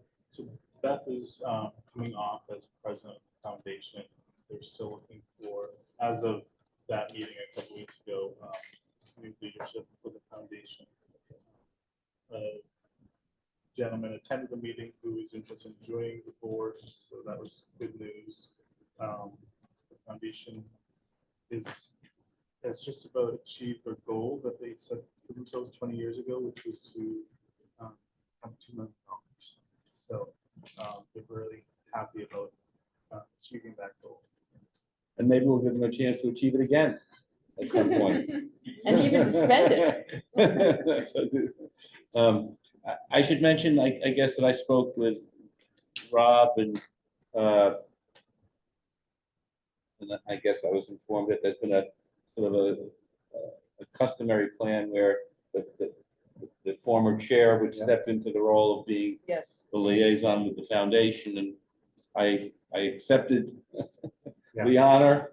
And so going forward for over this next year, I'll serve as the liaison with the foundation. So I'll get more information Yes, from you about how that works. Yeah. So there are a number of traditions that Yep, are that's one of encapsulated them. by our bylaws, and that's one of them. Yeah. If we want to deviate from those traditions, we apparently have to vote on it, so we don't have to vote on this because we are going by tradition. But one of the things that's interesting about that bylaw is it says that you are meant to be part of the board of directors Of the Library Foundation. library foundation. And so I'm not sure if the Library Foundation is aware of that and what their bylaws say, but we should try and figure that out. Right, no. Yeah, that, I have to say that was Susan, not it hasn't been a on voting my radar. It may not be a That's never voting come up position, it may purely be an observing position. But the bylaws do state that the designee is meant to be a part of the board The of board, directors. sit on the board. Sit on the Okay. board of Interesting. Of the library. Besides what Foundation. Just assert you're aware of that. Okay, well, what doesn't cost me, that won't cost money, does it? Might ask for donations. All right, well, thank you, Jay, for taking on that responsibility. So we're at the end of our agenda, leaving trustee comments. Does anyone want to make any comments? I had a quick one. I Please. noticed a sign in the women's room, which I don't know if it's new or not, but it just said it needed a place for lactation services to ask at the desk, and I wanted to applaud that, and then also just note for when we get to the children's room designation, to maybe make a designated mother's room that is not also the bathroom, if we can, that has a rocking chair and changing table or whatever, that could be used for breastfeeding or whatever. That was part of the space plan. I remember there was, It was, making okay. some sort of space available for that. I do recall Right. that. So the town of Needham, I guess, has a couple of lactation ponds, for that lack of a better word. Through something called Mamata, and they have funding for another one that's going to be here at the library. Oh, awesome. Oh, So great. a space has been identified Great. within the library for a Mamata, so it'll be there, and it'll I be. encourage to do it not in the space, but for people who want it, then that's good to have it as available. Thank you. Thank you for raising Yes. that. Other comments? I'll make this really brief, but there's a comedy show called Last Night Tonight with John Oliver that examines real issues. If you haven't seen it yet, they did a 30-minute episode on libraries. Oh, this past It's Sunday? only on library boards. Library boards in the Yes. past few days and some of the challenges, book Just this challenges. most recent one? Most recent one, yeah. I'll Yeah, send out a it's on link, but I YouTube every highly week, like recommend Yeah, watching. I DVR it, so I'll- Thursday or I'll something look. like that. It's on there, yeah. Yeah. Yeah. Well, thank you for the recommendation. Last night, I'll email out a link, but I highly recommend watching it. All right. Okay, great. Wow. Love to. I'm very glad that we do not have the issues that they talked Yeah. about. But it could always Yeah. happen. Yeah. I suppose, yes. Can I request a motion to adjourn? So moved. So move second. Second. All those in favor say aye. Aye. Opposed? We are adjourned. Adjourned. Thank you, everyone. Thank you. Great. Recording.